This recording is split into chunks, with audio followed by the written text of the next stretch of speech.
Knudsen. What's up, Tursky? This is Two Guys Talking Golf.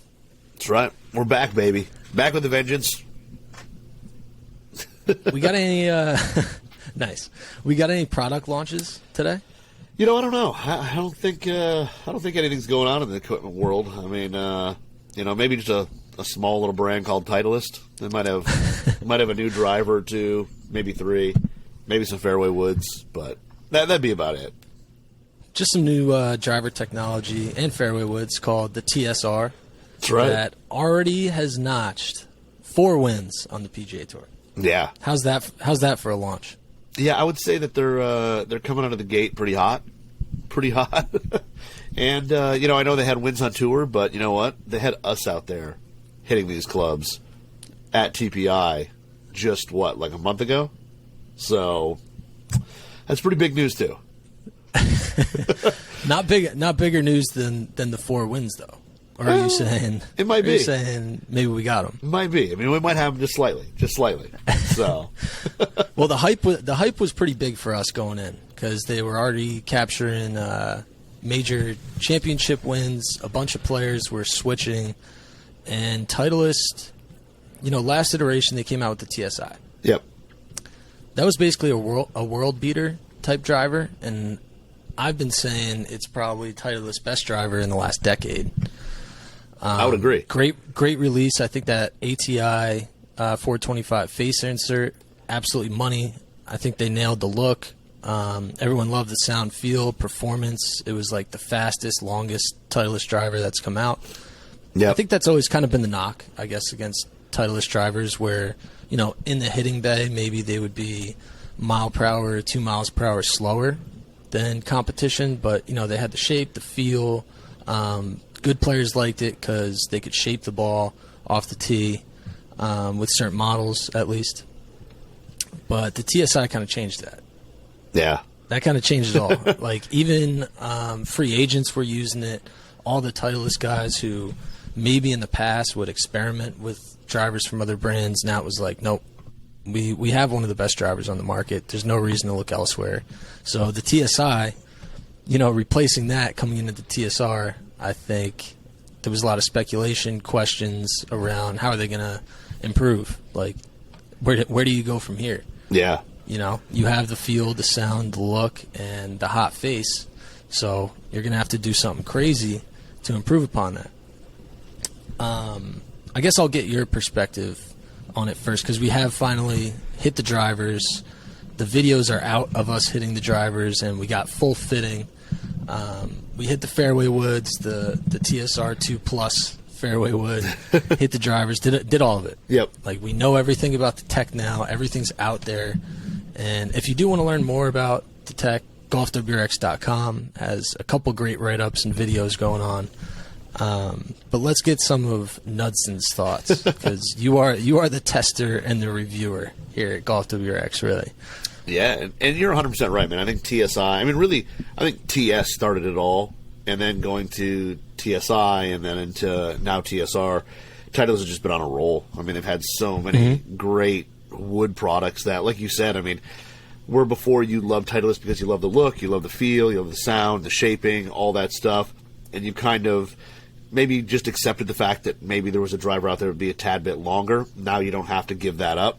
But the TSR stuff, I played a little bit of TSI. I had a TSI 3. Admittingly, it didn't really have enough loft for me, so I had to kind of finagle a higher launching shaft into it or whatever to get it to work. So it was a great head. I loved the shape of it. I loved the look of it. It felt great. I just didn't quite hit it high enough. But went into that fitting with that driver and TSR. It took no time to knock it out. But the cool thing to me, I think, is that TSR, they went away from, everybody's got face technology to increase ball speed on miss hits, widen the sweet spot, all those type of things. And Titleist has kind of gone a different direction this year with jumping into 2 different faces for the drivers. So TSR2, the face there is designed for a more horizontal sweet spot that's a little hotter out in the toe and out in the heel for players like myself who are a little higher handicap, who need that help and we're going to miss it off the toe, off the heel, whatever. And then when you get into the TSR3, it's a little more vertical the sweet spot, and you get more ball speed in the center because most players there are more missing high or low in the face. So it's really cool that they're adapting drivers for different players. And, right out of the gate, I'll say that the coolest thing was, one, super stable, especially with the drivers. Like, the shots that I'd hit with TSI 3 were significantly straighter with TSR. Now, granted, it was TSR 2, TSR 3, either one, just much more stable on mishits. The ball just kind of stayed in your window a little easier, even on bad swings. And then the ball speed numbers, when you did miss the center, were really, really good. And those two things jumped out right away. And the other thing, TSR 2, which I ended up getting fit into for the driver, just has a really good classic shape. I know TSI 2 was a little stretched out, a little bigger, and had this bigger footprint. Some guys didn't really like it. I think TSR2 looks very similar to TSR3. Like, the shaping is not far off. So if you're a guy who, needs the forgiveness, wants the forgiveness, but doesn't want to lose that visual confidence when you set it down, TSR2 looks amazing now. But just overall, like, really good. The other thing, we'll probably touch on in a minute, but the fairway woods, like, insanely easy to launch. Like, yeah, they get are. the ball up in the air and they go forever. It was that was the biggest thing. Like, fairways for me are tough because I don't hit the ball very high, and I think even with the 2+, the TSR 2+, which is 13 degrees, I was able to hit that off the turf and get it in the air, which was I never thought would happen. When they handed it to me, I was like, this is a joke. I'm only going to be able to hit it off the tee. Wasn't the case. Yeah, I'm not a fairway wood guy in general, but hitting those had me feeling a little bit different. Like you said, the launch, it just gets off the turf so easy. Yeah. But just on my thoughts on the TSR, I came in, my gamer was a 45.5-inch low spin, fade biased driver from another manufacturer. I was going through the fitting. Well, when I approached the fitting, I told them, I was like, I love my current driver. I don't know if you guys are going to be able to beat it. I've been driving it well, hitting it long. I felt like I had decent control of late, at least. Started hitting some shots, and you hit 20 shots, the outliers start creeping in. Yep. The low lefts and the high rights, that kind of stuff. And I was still hitting it well, but we switch over to the TSR. I started with the 3.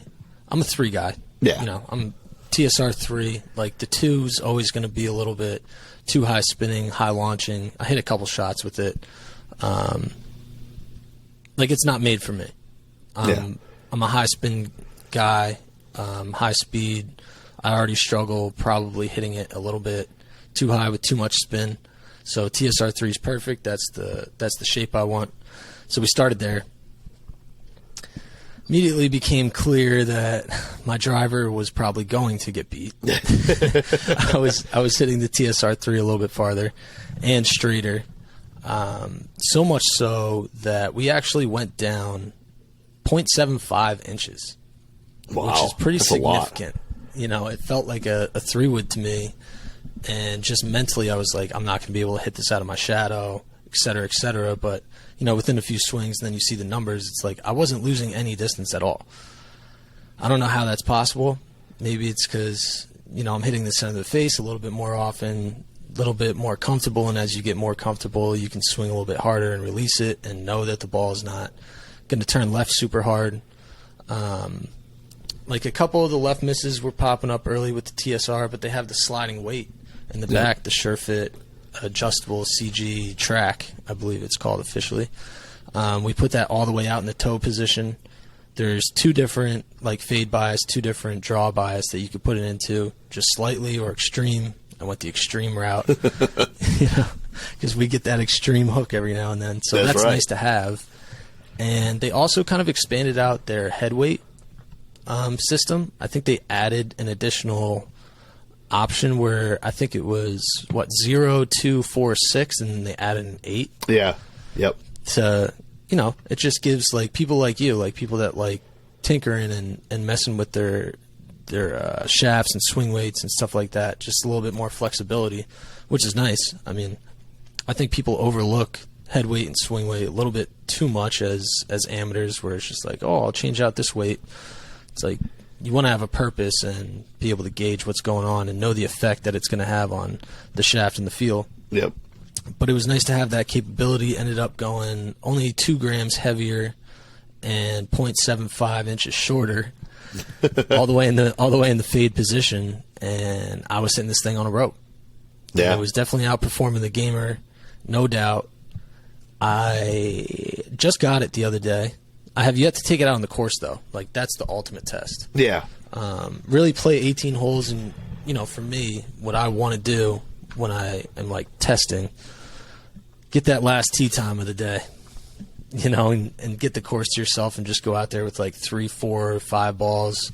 Make sure you know which ball you hit each driver with, see where they end up, what's actually going farther, what do you feel more comfortable with when, the heat's on. So I'll do a round of testing, hit it on the range, next money match or something, try to use out the new driver, see how it feels. But I would say sound, slight improvement over the TSI. Just a little bit more muted, a little bit more comfortable to the ears. Feel-wise, they just I don't know. I guess it had been a while because I wasn't using a Titleist driver going in. I used it a little bit over the last couple of years, but I hadn't hit it in a couple months probably at least, like a TSI or a TSR. And I hit the TSR and I was just like, man, this thing feels springy.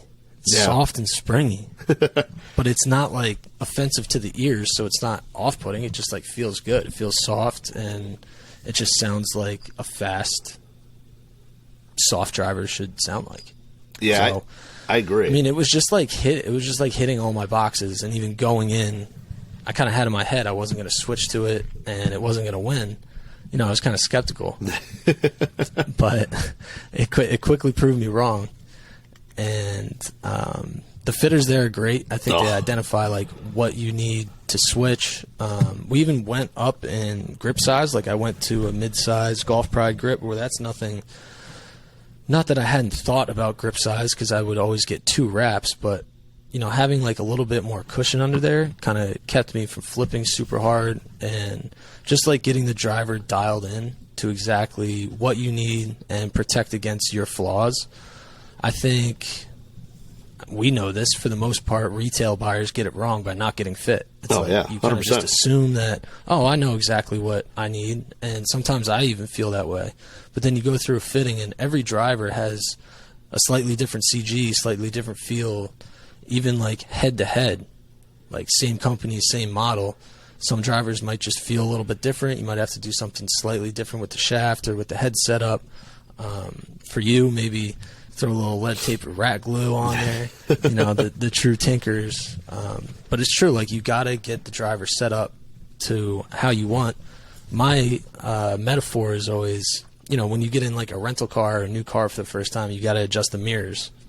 True. It's that's what you got to do. Adjust the seat, adjust the mirrors, get it dialed into what you need, and then go. Then have some fun, do your testing against your current gamer, figure out what you like and what you don't like, but at least get it set up in the right position so you're not you could be using completely the wrong shaft for you off the rack. Yeah. Or if you buy it just online. And then what do you do? Well, the driver's not performing, you have the wrong shaft in it, and then it's now you got to go get it reshafted, and then you're backwards fitting, and it's just kind of a headache when you have the wrong driver, and then you feel like you wasted all this money. It's just nip that in the bud. Get fit before you actually buy the driver. And Titleist always has great fitting systems. They have fitting days, all sorts of suppliers that will help you out, at your local retail store, I'm sure. Yep.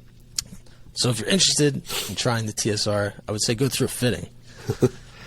Don't just buy it, because there's so much going on, with the hosels and the SureFit CG weight tracks and shafts, different shaft options, flexes.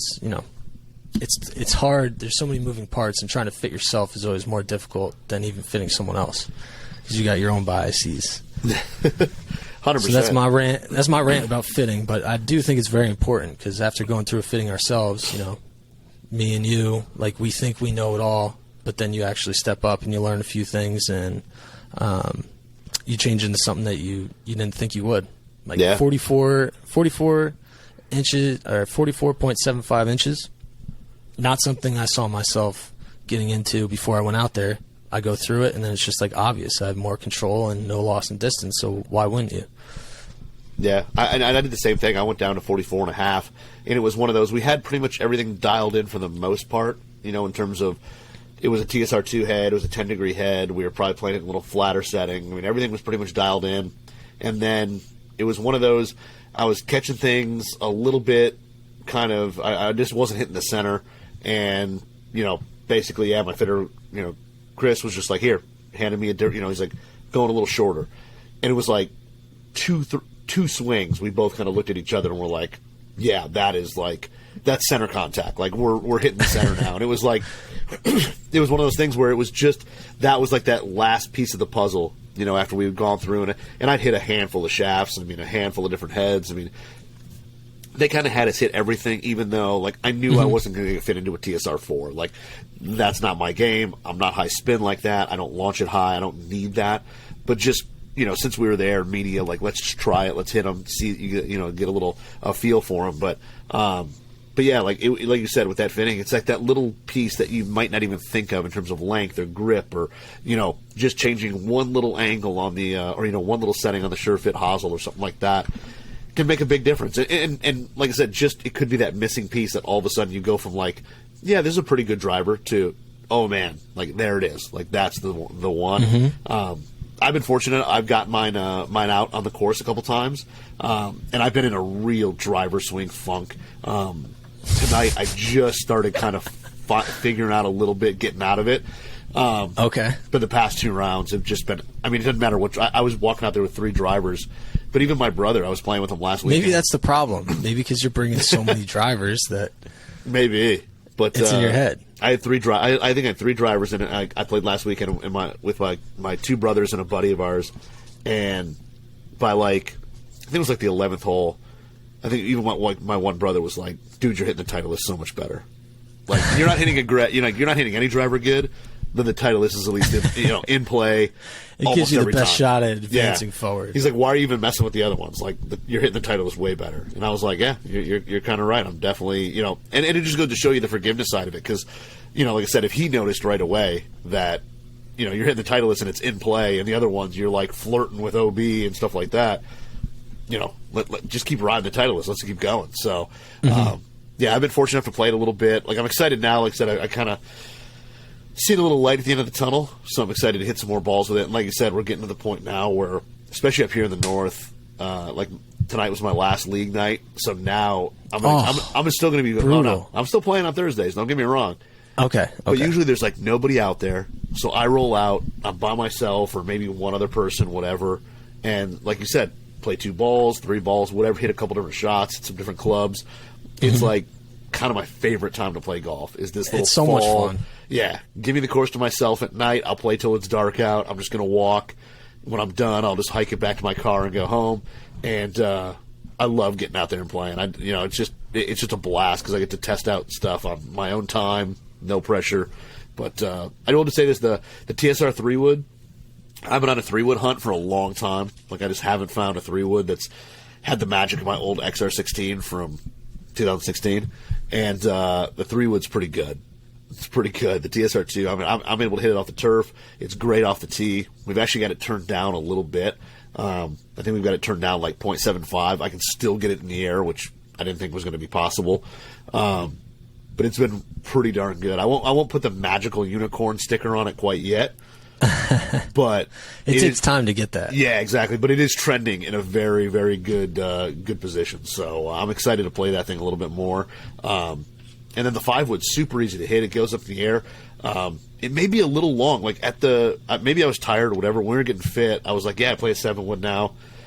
I hit the 21 degree, and it was just like super easy to hit. Straight up in the air, went out there. But it was coming up a little short of my gap. Like, I want to hit that club like 215. It was coming up at like 205. And the 5-wood was actually fitting the gap better. So we went with 5-wood, and I don't know if I was just kind of tired at the end of the fitting, whatever, but now I'm hitting that 5-wood, and it's actually a little long. Like, I've hit some shots with it that I was like, ooh, I expected it to kind of land here, and it's a little longer than that. 15 yards over. Yeah, it's a little long, but it's super easy to hit, and it looks really good when you set it down. So, I'm really liking the fairway woods as well. I was having a little bit of gapping concerns myself. Yeah. So I think most people that listen to the podcast regularly probably know that I use a mini driver, Aero Burner TV, 12-degree mini driver. It's been in my bag for probably, 7-8 years at least. It's been super reliable. I love that club. Everyone always, they make fun of me for it. It's got the ADDI orange shaft and it's the white head, and they're like, oh my God, what are you doing? You're an idiot. But I strike that thing. I always hit it pretty well. So I've always loved the mini driver, and that's kind of what's occupied the space between like my driving iron and my driver. I don't even have a fairway wood. So I'm always like a little skeptical about fairway woods and not as interested in them. But they had this TSR 2 Plus. Yeah. So I was very interested in that. It looked like a slightly bigger head.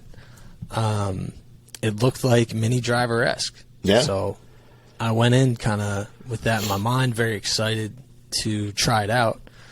And that's kind of how they're pitching the club as. Like, it's more of a off-the-tee type club that's also playable from the turf. And I can confirm that's true. So I went through and hit this thing right against the mini driver. Like, I was kind of going back and forth, and I wasn't looking at the numbers at first. I just kind of wanted to see what the performance was like before I biased my mind. And when I went back and looked at the numbers, the mini driver was getting blown out in terms of distance. I think my maximum with the mini driver was basically the minimum with the TSR 2 Plus. And I was hitting it high, straight, far, like it felt good. But I was looking at the average numbers and kind of talking to my fitter compared to the driver numbers, and it's like there's not a lot of room in there. Yeah. You're only hitting it like 12, 13 yards shorter than your driver. And we had just had a discussion about like what yardage I was kind of thinking about. Because I hit the driving iron like 245, 250. So I really want something around 275, 280.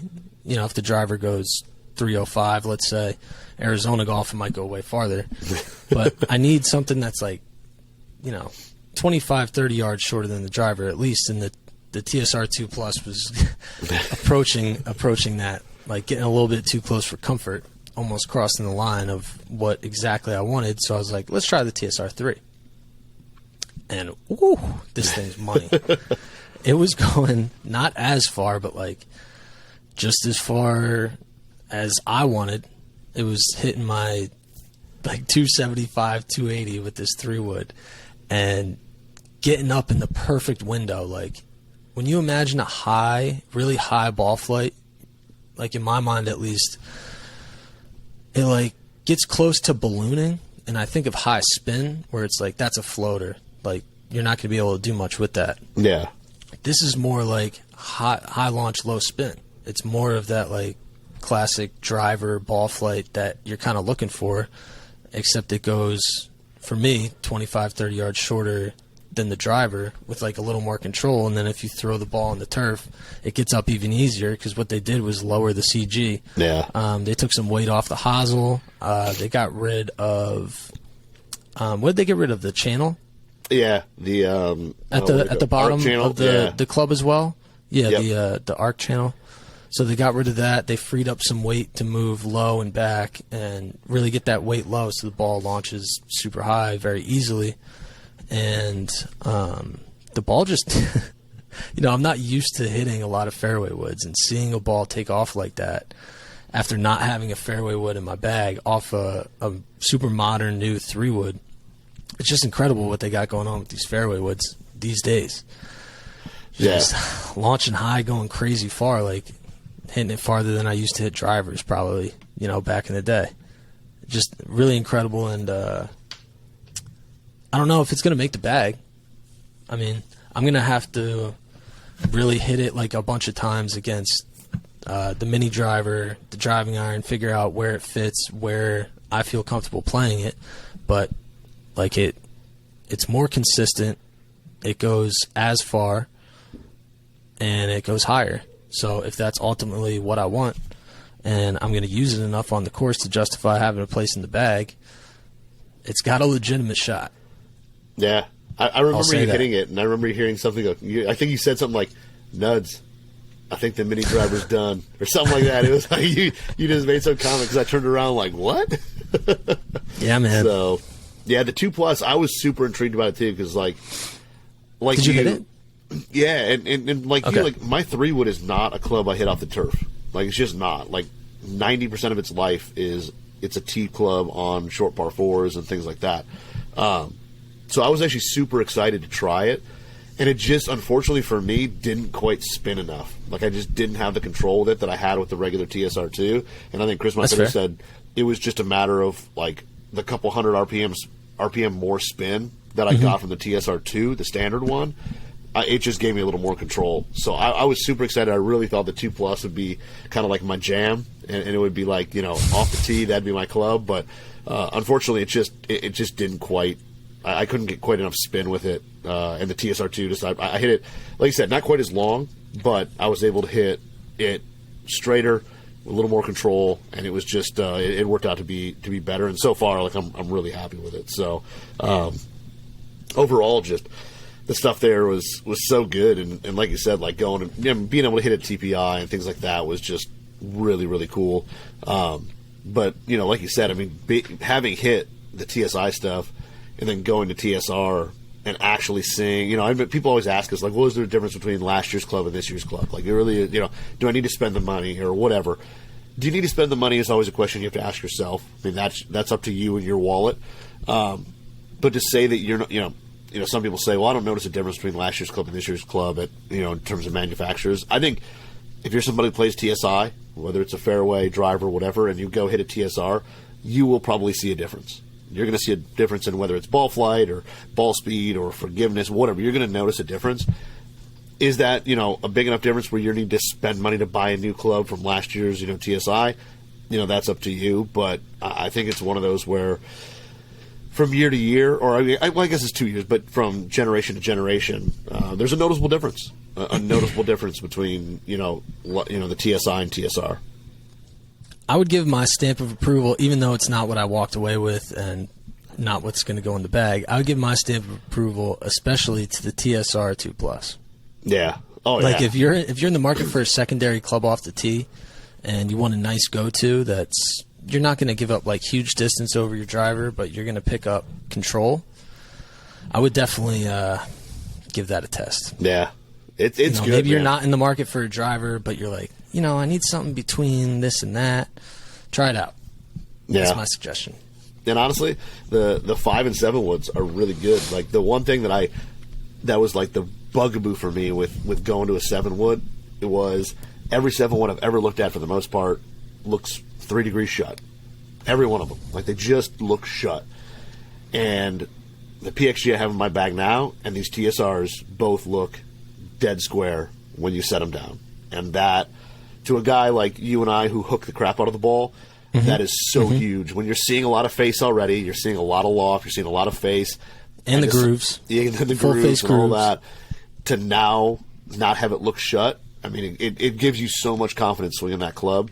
And that 5 and 7 would look really good sitting on the ground. So, like when they handed it to me, it was like, set it down. I was like, yep, I can hit this. And, it was no problem hitting those clubs. So the high lofted stuff is really good too.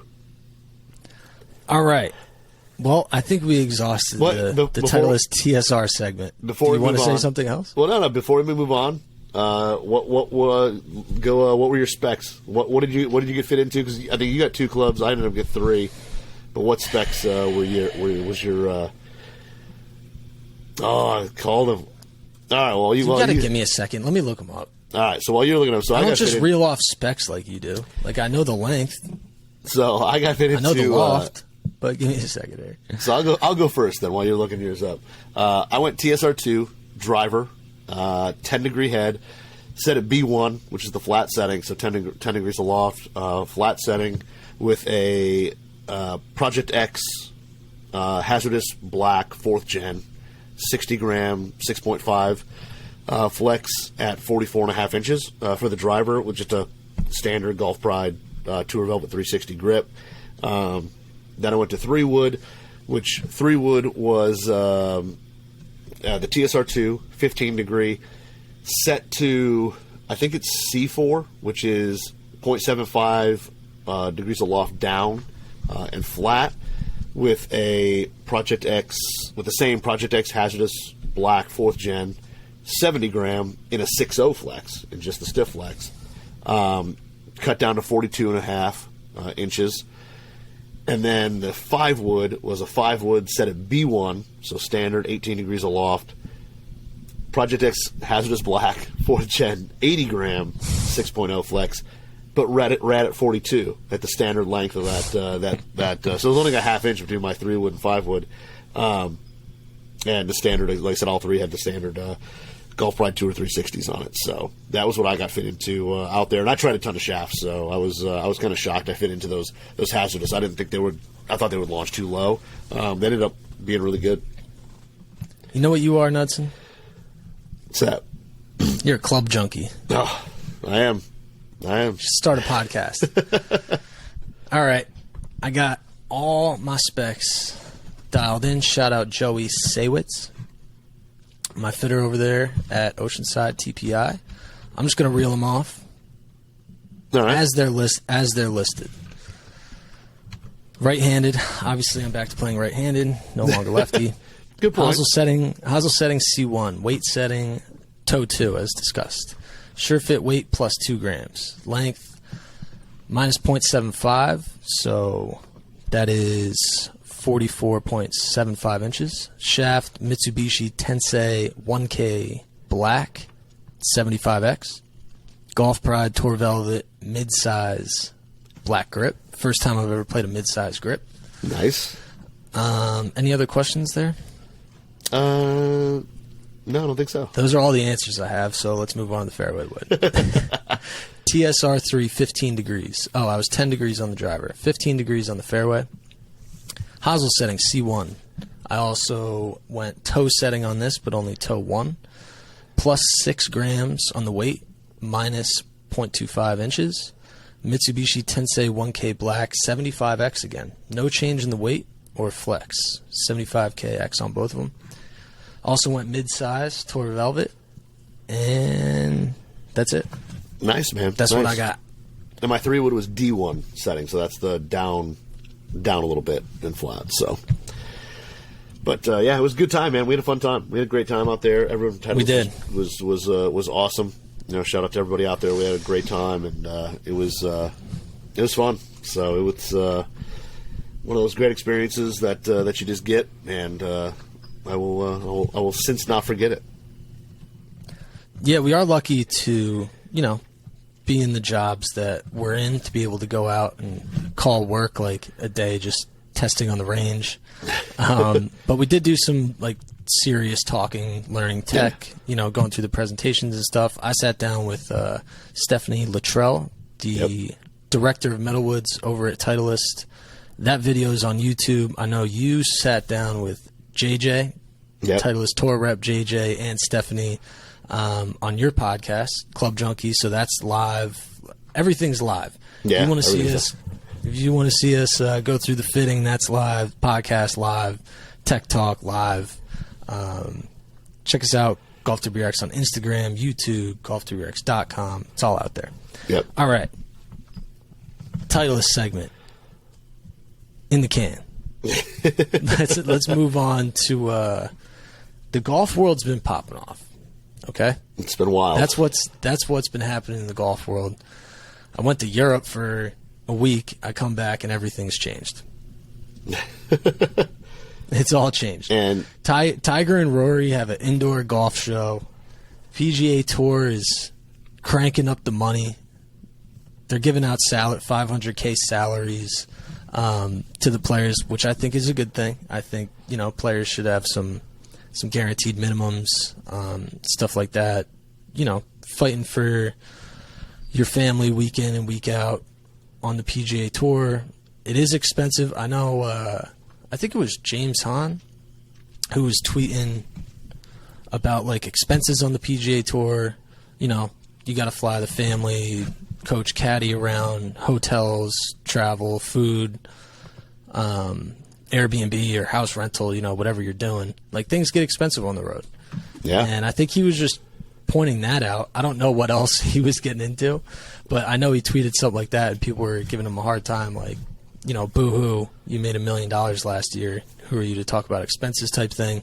But it is expensive out there on the road. Like, that's just a fact. If you miss 9 cuts in a row, it's like, I know play better, but it's also, I'm on PGA Tour. I'm trying to take all these guys around. It's not like other sports where you get all this money up front. It's like every week you're grinding for the paycheck, ultimately, especially guys who are, 142 or, they're ranked 111. It's like they might not have as much money stashed away as you might think. They got agents and caddies and taxes just like everyone else.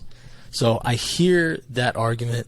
I know, when you see $1 million on paper, it's hard to feel bad for someone, but I travel a lot. I go to all these events. I know exactly how expensive it can be, and I'm only going for 3 days by myself.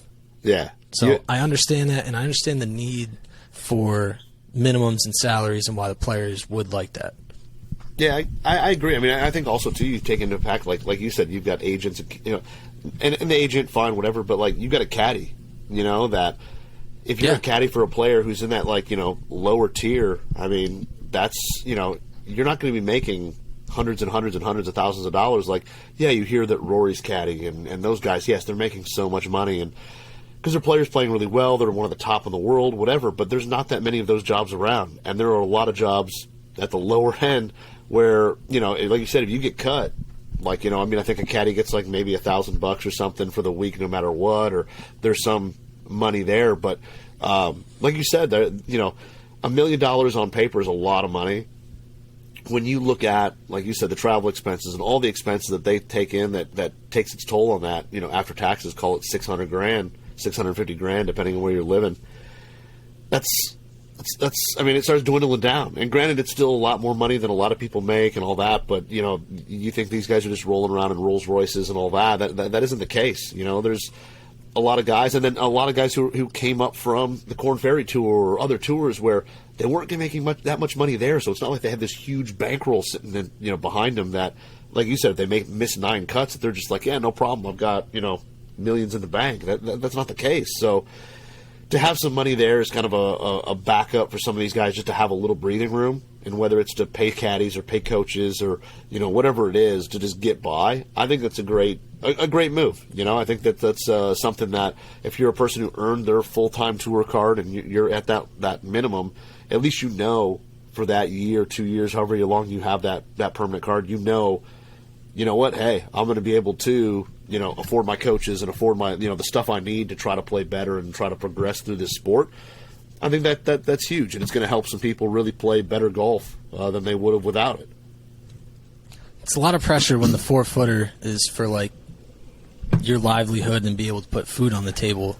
For someone like Rory, they're literally just playing for wins and for history and for stuff like that. You look below the cut line each week. Those guys are grinding super hard to be able to afford to pay the caddy and pay the mortgage back at home. So just something to keep in mind. I think, the general, like, golf fan is looking at the prize money increase and the $500K minimum, and they're looking like, that's weird timing. You guys were sitting on all this money and you could have done this the whole time, huh? It took Live Golf and all these guys going over there to make a change, but it's a positive change at the end of the day. Yeah. So there's a lot of PGA Tour players that are very happy. I think, young guys coming up, like, into the system now definitely have it better than ever. Yeah. Even better than, the Tiger Woods PGA Tour of the last 10 years. Like, now it's like the post-Live Golf PGA Tour where there's even more money floating around because they increased a lot of purses by a lot of money. Yep. There's more tournaments that look like the prize money of the Players' Championship. And even the, lower tier type events where the fields are weaker, younger guys are in there, the middling golfers who, like, need some more money, those are going to get pumped up. So pretty happy for all those guys. Yeah. You know, as much as they hated, I'm sure, especially initially, you know, Phil going over there and Dustin, you know, they kind of took the bullet for him. Yeah. I mean, they're getting like what they want.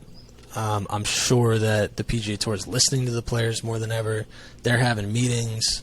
There's lawsuits flying everywhere. But at the end of the day, for PGA Tour players, I don't know if necessarily the fans and the product win because of this, but the players definitely are, because they're all getting paid more than ever.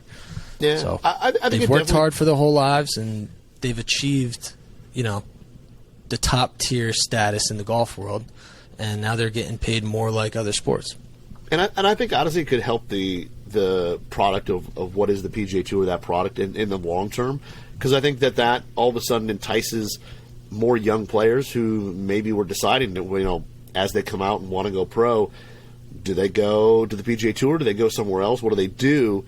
And now to see that a lot of these things are changing, whatever, could definitely sway some of those really young, the next big star, you know, to go with the PGA Tour and become that face of it, much like, you know, Rory and Tiger and JT and Rahm and those guys are. So I think at long term, you know, short term, yeah, you're going to look at it as strictly a money play or whatever. But I think in the long term, you know, you're going to be bringing more talent to the PGA Tour with a lot of these changes. And I think that helps the game, you know, 10, 12, 20 years down the road. I just want to watch the best players in the world compete for things that matter to them. True. There's something on the line, you know, more than just money. Yeah. I think that's what we all want to see. I understand why, like, the system is kind of getting broken down right now, and everyone's trying to figure out, you know, like we said, is the product going to suffer? What does the product look like going forward? Like, what's the best possible scenario of what the product looks like? And if we could just, like, get closer to that, that would be great for us. You know, for people like me and you who are watching. At the end of the day, I'm sure a lot of the players, especially ones who treat it like a job, they don't care. They just want as much money. They don't care that there's even cameras there. But, you know, for us, we do care about this stuff, and we want them to care too. So the closer we can get to that, the better, in my opinion. Now, I agree. Speaking of the product, Tiger and Rory have TMRW, which is a mix of their initials. Tiger, McIlroy, Rory, Woods, tomorrow, TMRW. Now, they are coming out with, this is 2024, so I don't know if they've, like, even shot this stuff, if they have a TV contract necessarily. Like, I don't know how much the ins and outs are hammered down. But eventually they will have an indoor golf show that is tracked by, I would assume, simulators or launch monitors. And from, like, the depictions that I've seen, it'll be an indoor arena with, like, golf holes, like a green, bunkers in the center. And I think it's 3-on-3. Now, it being like an indoor thing, and assuming chipping and short game is most important, I would think that, like, Jack Nicklaus and Gary Player, those type of, like, legends would be in play for something like this, but I'm not positive because I don't know exactly what the format is and whether distance matters. If distance doesn't matter, then we could see all sorts of legends come out, play against current players. I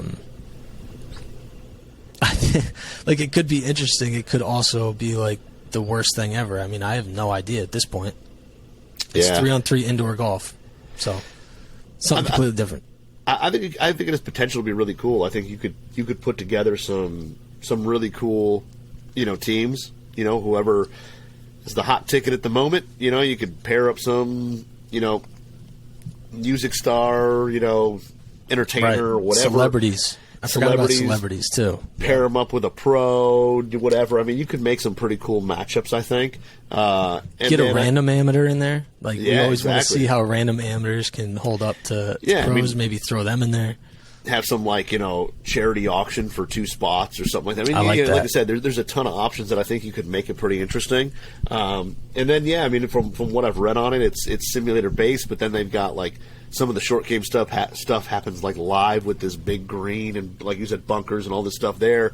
That some of the short game stuff happens right in front. There's an audience. So I think you're right. I mean, I think there's potential to be something really, really cool.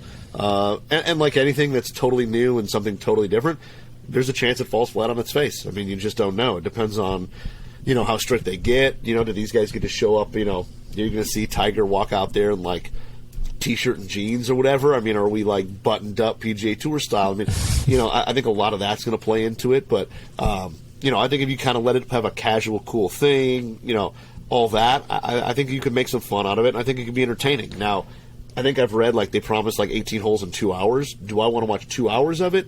I don't know about that. So they're playing full rounds on a simulator?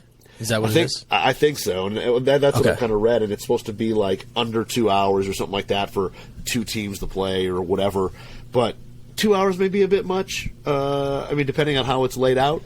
But I think that there's definitely some potential there, and, if Tiger and Rory are a big part of it, I mean, who's not going to want to watch Tiger have some fun with some guys and maybe ridicule some bad shots, whatever. I mean, like I said, I think there's definitely potential for it to be pretty cool. Hopefully it's not too scripted. That's all I have to say. If Tiger's getting fed lines through his earpiece, then I might be out pretty quick on that. It can't be too corny. It has to be cool and fun and exciting, but also informative and serious enough for people like us to get into the competition side of it as well. Because then it just turns into I don't know, a little too game showy, way over the top and borderline corny. Not that I don't watch game shows, shout out Family Feud, but you know what I'm saying though. My brain immediately jumped to my first thought was, ooh, I wonder what launch monitor system they're going to use. And then I was like, hey, you idiot, Tiger Woods has full swing. So it's probably going to be full swing. But then my second thought was what equipment sponsor is going to get involved? Yeah. Are they all going to use a brand staff bag? Will they have to all use the same clubs? Will it be sponsored by an equipment sponsor? That's just the world I'm in, so that's where my brain went. I don't know if you have any predictions about that, but I would assume that they're going to use full swing launch monitors and a whole full swing setup inside. Super futuristic, I'm sure. Yeah. I would have to imagine they all keep the clubs that they're playing with, or being that it's Tiger and Rory, TaylorMade will be involved heavy. I'm sure they're all working on those negotiations right now, and we'll find out, shortly before it airs that they're either involved or not. But yeah, I was just interested by that thought and that end of it, the business side of things, because at the end of the day, they're doing it for money. True. They're not just doing it to have some fun indoors. It's going to be for money, and hopefully it's also fun and cool. I would think, but yeah. Well, those are my thoughts on this Tiger Rory shindig. So my kind of first thought when I saw the whole short game stuff would be kind of live was, what kind of wedges are they going to play? That turf is going to be way different than real grass. So are they going to play a different bounce on that thing? Yeah, a lower bounce, a little higher bounce, or whatever. They'll have to ask Trotty or Wade if they're going to be have some special, tomorrow grinds on those wedges. Are we going to have to go there and do what's in the bags and report on bounce changes? We might have to.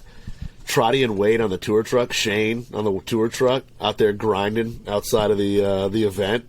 They would kill it. Put them on camera too. Wade and Trotty together, just talking shop. Wade, Trotty, and Shane out there just talking it up. That'd be bad. I think that'd be sweet. Okay, so kind of looking forward to just seeing what that's all about. Same here. So that's all the topics that I have written down, but I had another thought as we head into Napa for the Fortinet.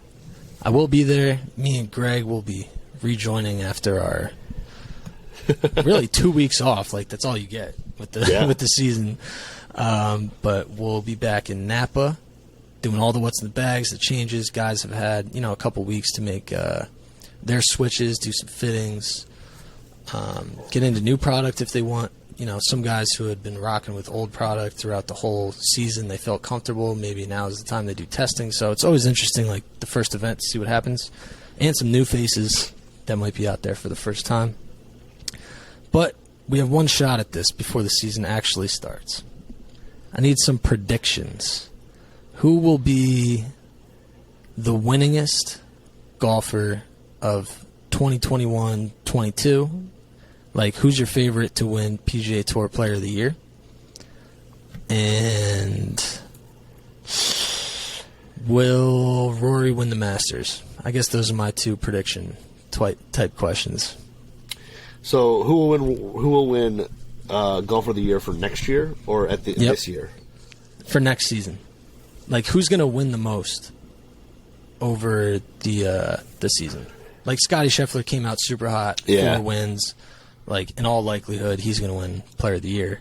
Hasn't been officially announced yet, I don't believe. But no, I haven't seen it yet. Who's going to have, like, the Scottie Scheffler type year where it's like, wow, he popped off? I don't know, man. You know what? The guy that I think I kind of like, that I would kind of go with, and I kind of go with maybe next year Sam Burns. Just a guy who played stupid well the whole from the summer on, or the middle of summer on. He just played really good golf. He was always on the on the leaderboard. I think he did it when he had 1 win, I think, but he was always up there. I'm going to go with him. He's a young guy. Seems to be playing really good golf, and hopefully that'll translate into the start of next year. And I think maybe he gets hot and maybe pulls down a major and puts a win or 2 in his pocket as well. So I'm going to go with Burns as my kind of breakout, player next year, winningest player.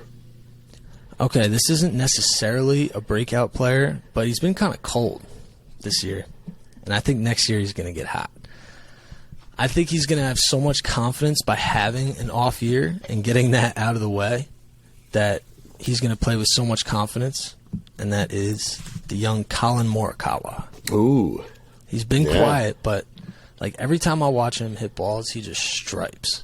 Yeah. And I think he kind of had that, like, I don't know what year he's on exactly, but like that sophomore slump type year where he came out super hot out of the gates, winning majors, like everything was good. Kind of had his first speed bump, wasn't getting as many wins as maybe he thought. And now it's like, okay, let's settle in. Like, I know the game that I have. I already went through the highs and the lows. Now it's just like, let's tee it up. Who's the best golfer? And I think he might get a couple early, maybe a major or 2. Maybe another notch. Ooh. Maybe another notch or 2 on the belt. Ooh.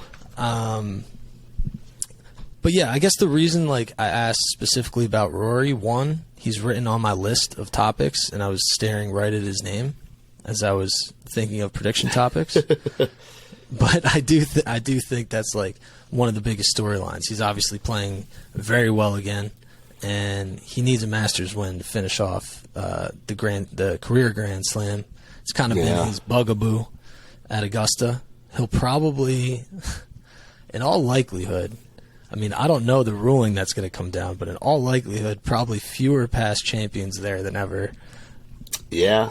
So yeah, you're probably right. maybe not as much competition as you would normally, but I think like he's sneaky back into primetime Rory as a golfer. So he might be in the running for 4 or 5 wins next year, but I'm looking at him as the Masters favorite right now. You're probably not wrong. I really want him to win it so bad. I feel like he has just struggled there so badly ever since the meltdown, and it's so tough to. I want him to win it. Like, I really do. I want to see him finish it off. That'd be it. But do I think he's going to win it? I don't know. The guy that I think might start putting together and maybe your Masters champion will be a gentleman who's already got a green jacket. And that would be a gentleman by the name of Jordan Spieth. Okay. I think he's had a little meltdown there himself. Yep. I think maybe he starts putting it together next year. And the Masters may be a little early, so I mean, I think that's a little bolder prediction than I really want to go with Jordan Spieth. But I think maybe Jordan starts putting it together again. I think, seeing Rory and JT and some of these guys kind of become the face of the tour, and he kind of being left outside a little bit. I don't know. I think he's still up there. He is, like, but he's not people having... love Jordan. He hasn't been playing terrible lately. Like, I think he won last year, didn't he? Last season? Let's see. Yeah, he won the RBC Heritage. Right. But So I don't know. It's not like he's completely irrelevant, falling off the map. He's not winning majors, not winning big events. I think he's still got like the charisma and marketability, and I'm sure he does fine on commercials. Like, definitely still relevant. But I hear what you're saying. Like, he grinds hard, so hard. I'm telling you, he'll spend. Like, I'll want to talk to him about something, maybe an equipment change, or, hey man, can I shoot what's in the bag, that type thing. I might have to wait him out for 4 or 5 hours. Yeah. Like, he'll grind straight through too. Like, he'll do a swing session, then he'll go to the bunker for 2-3 hours. The bunker, swing for 4 hours, putting for 2-3 hours. Like, he grinds super hard. So if anyone's gonna turn it back on, turn it back on, put that grinding to good use, I think Jordan's a good candidate for that. Yeah. But I really want Rory to win. I mean, it would be amazing. I mean, it'd be really cool. I mean, the love that he would get after winning that event would be absolutely insane. The crowd around 18, if he was coming up, 2-stroke lead, sitting in the middle of the fairway, knocking on the front of the green, has to it's a 4-putt to lose. Tears flying everywhere after he holds out there. People would be just going nuts. So I hope it happens. I think just like, after all this stuff, it was probably great for him to win the Tour Championship and all that. Putting his foot down and standing up for, like, his values and beliefs and all that. Like, ultimately after that, getting the Masters, the green jacket, like, that'd be a big moment for him. He'd gain even more fans than he probably already has. He would move into that clear number 2 spot behind Tiger in terms of who moves the needle in golf. Yep. He would take over from Phil, and it would be Tiger Woods. If he hasn't already. Yeah. But that would definitely push it over the edge. He would for sure be the clear number 2. Yeah. So. Okay. So those were our 2022-23 predictions. Time moves fast. I can't believe we're that many years in. But it's scary, man. Scary. I would say hit us up. We're at TG2WRX on Instagram. Maybe DM us with your predictions. We could read some off next week. Or just comment on, like, the most recent post. We'll see the notification come through. Or we can make, like, an extra post. What's your prediction for 22-23? Something to keep in mind. Not a bad idea. This, as always, is 2 guys talking golf. We'll see you next week in Napa. I'll have some fresh updates for you. Thanks for tuning in. Peace.